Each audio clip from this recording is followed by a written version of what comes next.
सो है गाइज, आज हम बात करेंगे राजस्थान का भूगोल, राजस्थान की ज्योग्राफी। सबसे पहले हम राजस्थान की स्थिति की बात की थी, उसके बाद विस्तार की बात की थी। अब हम राजस्थान के भौगोलिक विभाग यानी भौतिक विभाग की राजस्थान को भौगोलिक आधार पर कितने भागों में बांट रखा है, कौन कौन से विभाग है और क्या क्या उनकी विशेषताएं हैं। सबसे पहले बात करते हैं भौगोलिक आधार पर। तो इसको राजस्थान को भौगोलिक आधार पर 4 भागों में बांटा जाता है, जिसका हम एक एक करके वर्णन करेंगे। जिसमें सबसे पहला आएगा थारगा मरुस्थल, दूसरा अरावली पर्वतमाला, तीसरा है पूर्वी मैदानी भाग, दूसरा चौथा है जो पठारी प्रदेश हाड़ौती का पठार। सबसे पहला है थारगा मरुस्थल। बात करते हैं थारगा मरुस्थल की, तो ये राजस्थान के भौगोलिक प्रदेशों में से एक है। यानी राजस्थान को 4 भौगोलिक प्रदेशों में बांटा जाता है, तो उसमें से एक थारगा मरुस्थल है। इसका निर्माण टर्शियरी काल में टर्शियरी काल यानी पिछले 7 करोड़ वर्षों में हुआ था, जब पृथ्वी पर एक पेंजिया और एक पेंथालासा था। तब उसके पेंजिया के 2 टुकड़े हुए, एक जमीन का टुकड़ा था पेंजिया, और एक उस जमीन के टुकड़े के चारों ओर पानी भरा हुआ था, उसे पेंथालासा कहा गया। उसी में से जब पेंथालासा सूखा ना, तब उसे 33 सागर कहा गया, और 33 सागर को सूखने पर थार के मरुस्थल का निर्माण हुआ, जिसे आज हम थार का मरुस्थल कहते हैं। जहाँ आज थार का मरुस्थल है, वहाँ कभी एक 33 सागर हुआ करता था। मतलब 33 नाम का सागर था, एक पानी से भरा हुआ, जो सूखने पर थार का मरुस्थल निर्मित हुआ।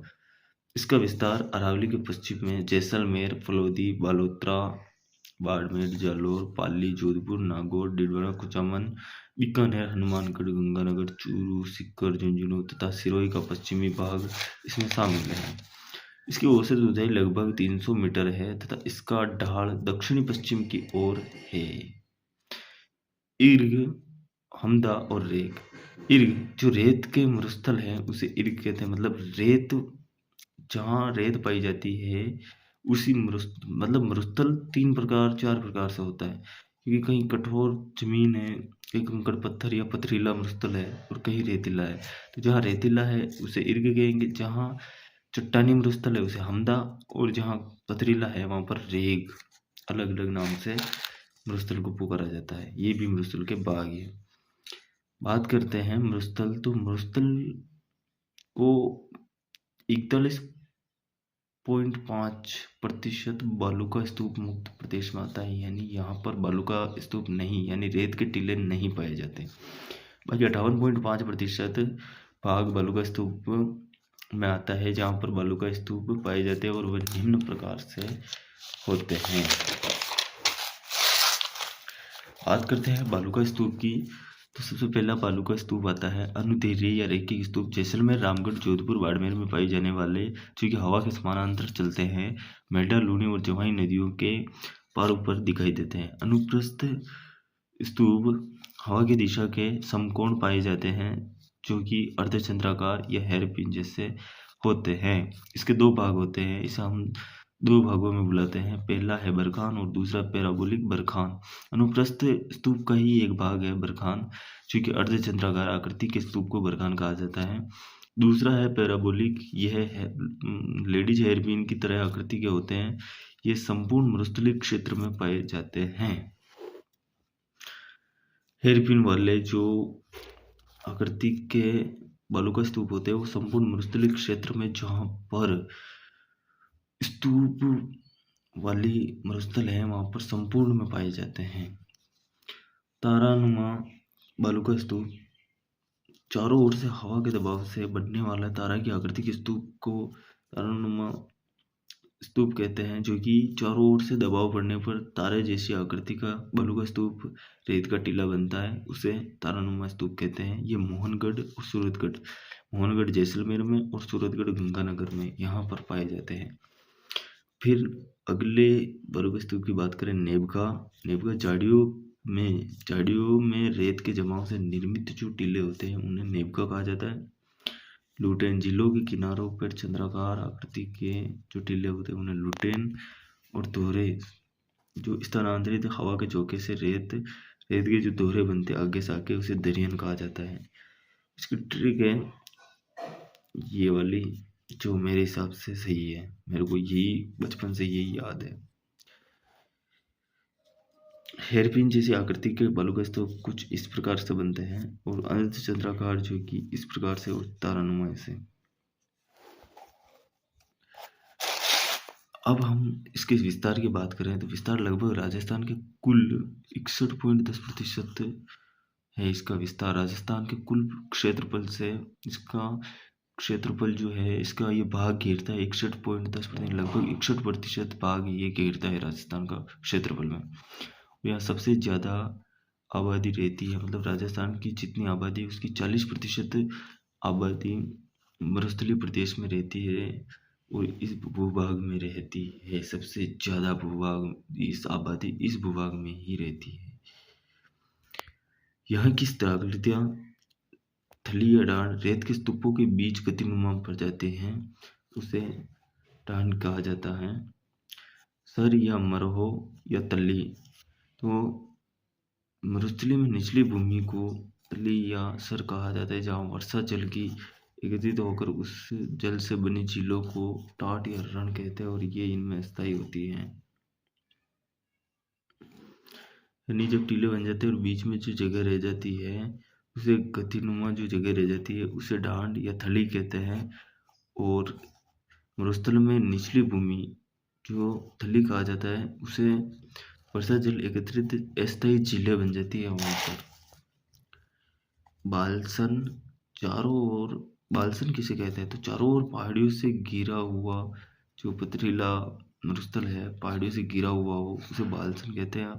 और जब चारों ओर पहाड़ियों से घिरा हुआ और बीच में जो ढालनुमा जगह रह जाती है उसमें जब कभी झीलें बनती है उस भाग को प्लाया कहते हैं। और प्लाया की जब झीलें सूखती है ना, जब झीलें रहती है और झीलें जब सूख जाती है और वाष्प बनकर पानी उड़ जाता है उसे अस्थायी झीलें कहते हैं। तो जब पानी सूखता है तब वहाँ पर मिट्टी की पपड़ी या सूखी मिट्टी रह जाती है, उसे डांड कहते हैं।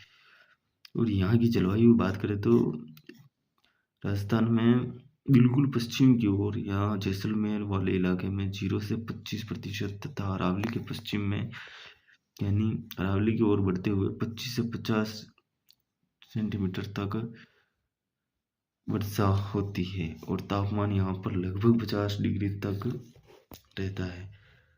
वनस्पति की बात करें तो यहाँ पर खेजड़ी, रोहिड़ा और सेवन घास पाई जाती है। मतलब वृक्ष तो खेजड़ी तथा रोहिड़ा और घास की बात करें तो सेवन पौष्टिक घास पाई जाती है।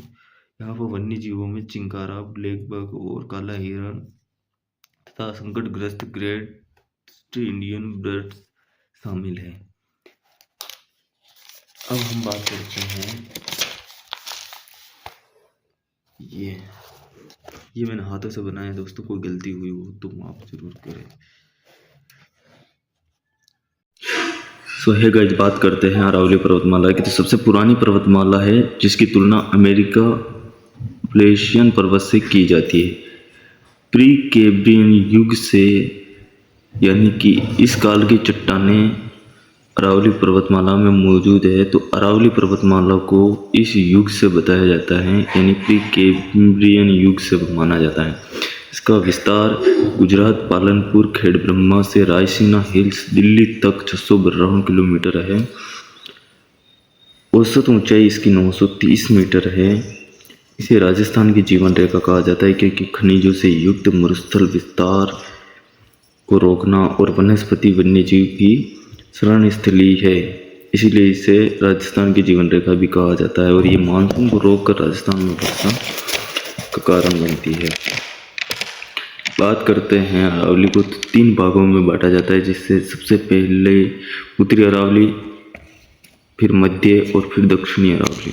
हम एक एक करके तीनों को पढ़ते हैं। अरावली पर्वत के कुल भूभाग का 80% भाग राजस्थान में सिरोही से खेतड़ी तक 550 किलोमीटर है, जो कि 80% भाग है।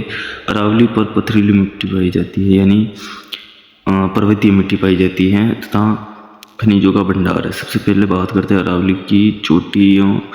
अरावली को 3 भागों में बांटा जाता है। हम बांट कर पढ़ते हैं तो उत्तरी अरावली जो कि जयपुर, अलवर, सीकर व झुंझुनू में स्थित पहाड़ियों से है। उत्तरी अरावली में सबसे ऊंची चोटी रघुनाथगढ़ की है और रघुनाथगढ़ की है जो सीकर में 1055 मीटर है और सबसे कम बैराट की 704 मीटर है जो कि जयपुर में स्थित है। ये है अरावली की उत्तरी अरावली की चोटियाँ। Raghunathgarh Sikar 1055 metre, Kho Jaipur 920 metre, Pherach Alwar 792 metre, Barwara Jaipur 786 metre, Babbai Jhunjhunu में है जो 780 मीटर है, बिलाली अलवर में है जो 775 मीटर है, बैराट जयपुर में 704 मीटर है। जो कि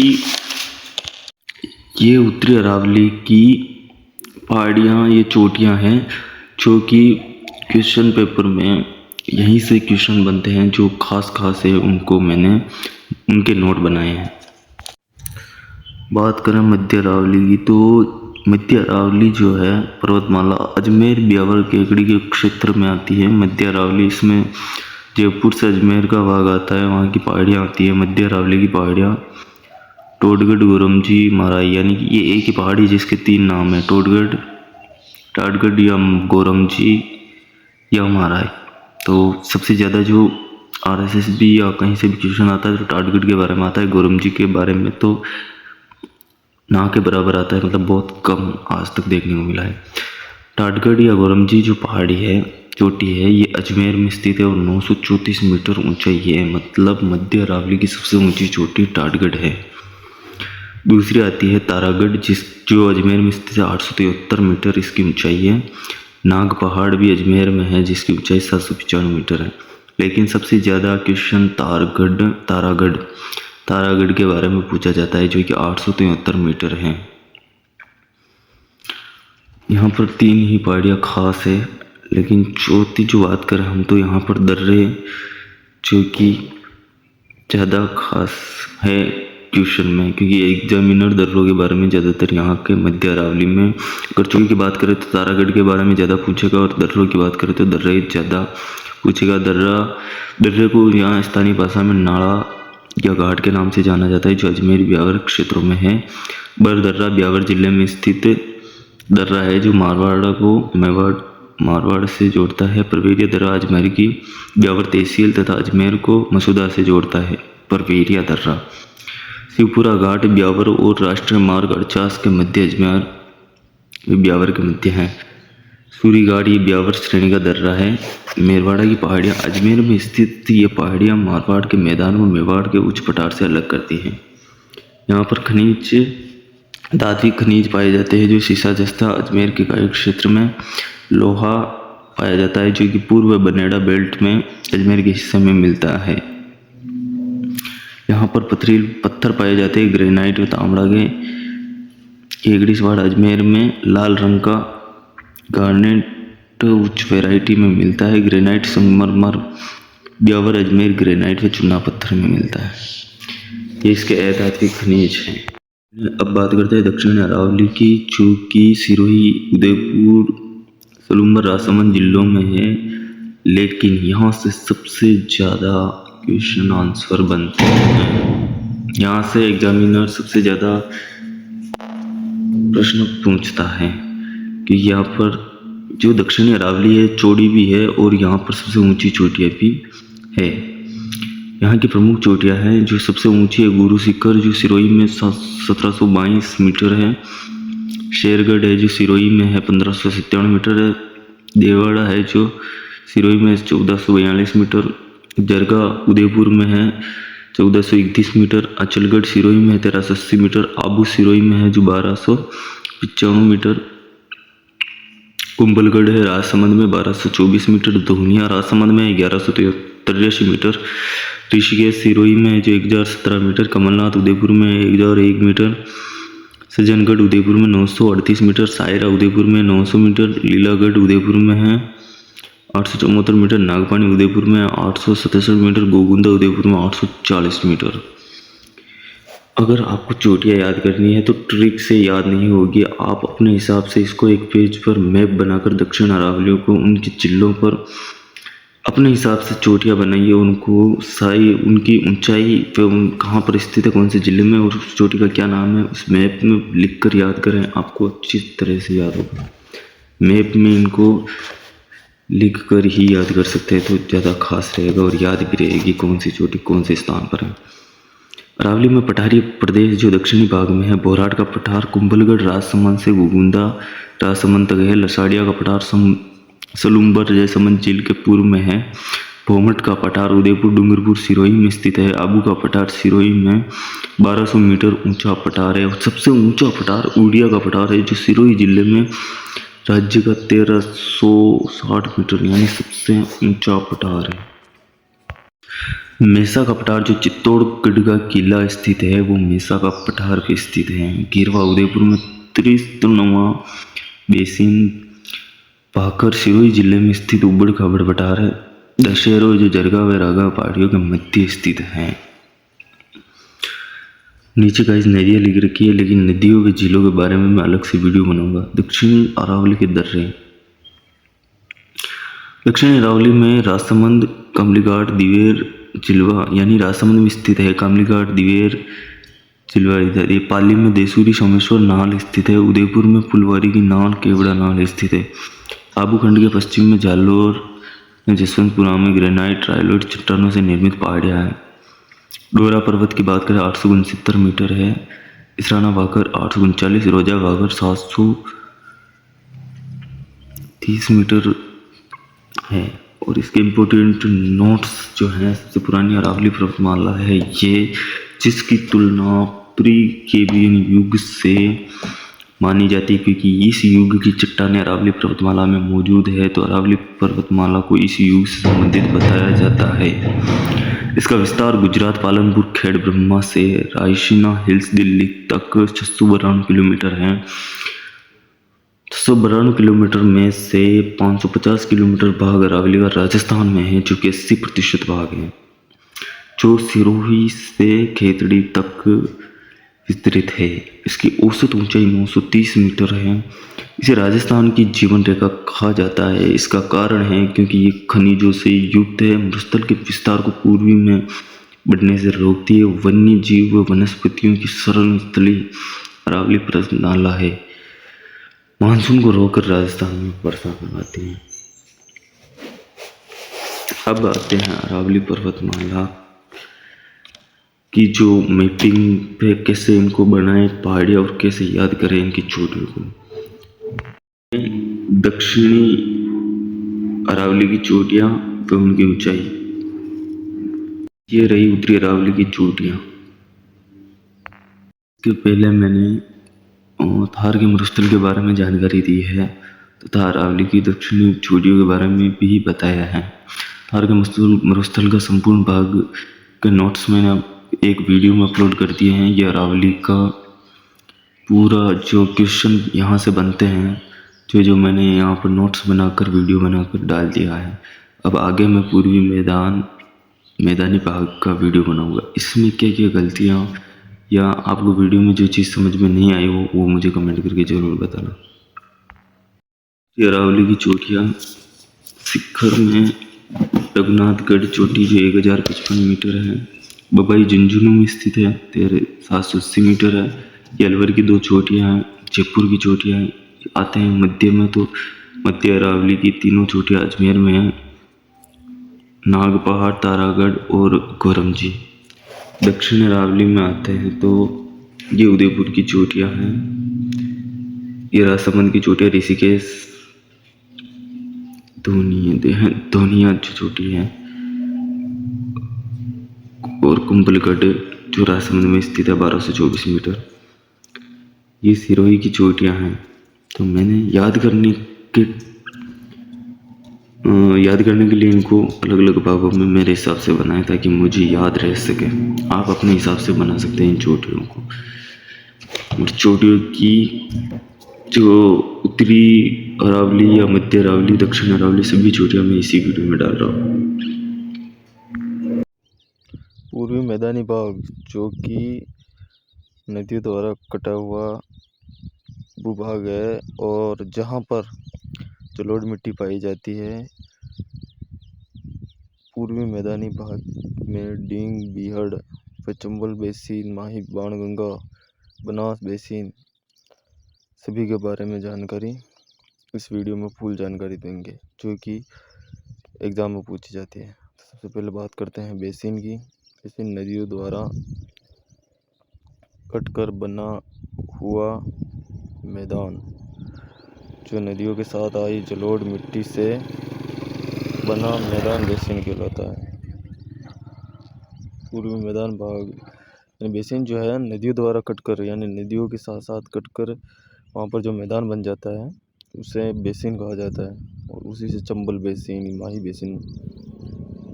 पूर्वी मैदानी भाग नदियों के कटाव से जलोढ़ मिट्टी द्वारा बनाया गया है, जो उपजाऊ है। इस क्षेत्र को खाद्यान्न या धान का कटोरा कहते हैं, क्योंकि यहाँ पर सबसे ज़्यादा खेती की जाती है। इसका मेन कारण है कि उपजाऊ या नदियों के साथ जो डेल्टा आता है या नदियों के साथ जो मिट्टी आती है, जलोढ़ मिट्टी, वो उपजाऊ होती है और वहाँ पर खेती करने में आसानी होती है। यहाँ की जनसंख्या घनत्व सर्वाधिक है, क्योंकि 23% भूभाग में 39% जनसंख्या पाई जाती है। 23% भूभाग में 39% जनसंख्या पाई जाती है। पूर्वी मैदान को 3 भागों में बांटा जाता है। चंबल बेसिन, कोटा, सवाईमाधोपुर, करौली, धौलपुर का क्षेत्र। यहाँ अवनालिका अपर्दन नदी द्वारा कटाव वाली भूमि, जिसके कारण निर्मित है हुई स्थलाकृति या खाद को बीहड़ कहते हैं। धौलपुर में बीहड़ भूमि डांग क्षेत्र का सर्वाधिक विस्तार है, और करौली को डांग की रानी कहा जाता है। यह आपके नोट करने के लिए पूरा पेज। इसमें मेन याद रखने की बात है कि भाई 23% भूभाग में 39% जनसंख्या रहती है। बनास बाणगंगा बेसिन, बाणगंगा नागपुर, जयपुर, दौसा, भरतपुर, डीग में है। बनास बेसिन का विस्तार राजसमंद, उदयपुर, सलूमपुर, चित्तौड़गढ़, भीलवाड़ा, अजमेर, टोंक, जयपुर, सवाईमाधोपुर, करौली में है। बनास बाणगंगा बेसिन, इसके दक्षिणी भाग को मेवाड़ का मैदान व उत्तरी भाग को मालपुरा करौली का मैदान कहते हैं। बनास व बाणगंगा बेसिन के दक्षिणी भाग को मेवाड़ का मैदान व उत्तरी भाग को मालपुरा करौली का मैदान कहा जाता है, तथा जो मेवाड़ का मैदान है उसे टीलेनुमा मांड कहा जाता है, जो दक्षिणी भाग में स्थित है। मध्य माही बेसिन, जो कि बांसवाड़ा, प्रतापगढ़, डूंगरपुर व चित्तौड़गढ़ जिलों में है, और इसे छप्पन का बेसिन भी कहा जाता है। छप्पन का मैदान से छप्पन का बेसिन ये प्रतापगढ़ और बांसवाड़ा के बीच में है, जिसकी कहानी पूरी अलग वीडियो में बताऊंगा मैं, क्योंकि छप्पन का बेसिन क्यों कहा जाता है या छप्पन का मैदान क्यों कहा जाता है, इसकी पूरी कहानी अलग से अलग वीडियो में बताऊंगा मैं। जो कि बांसवाड़ा, प्रतापगढ़, डूंगरपुर व चित्तौड़गढ़ में है। मध्य माही बेसिन, इन जिलों में इसका विस्तार है। डूंगरपुर, प्रतापगढ़, चित्तौड़गढ़। और जो छप्पन का मैदान, छप्पन का बेसिन कहते हैं, प्रतापगढ़ बांसवाड़ा के बीच छप्पन का मैदान कहा जाता है, और इसी को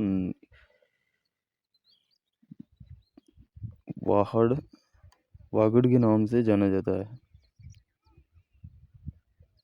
छप्पन के मैदान को वागड़ के नाम से भी जाना जाता है। छप्पन का मैदान या वागड़, जिसे हम वागड़ कहते हैं, वो प्रतापगढ़ और बांसवाड़ा के बीच में स्थित है।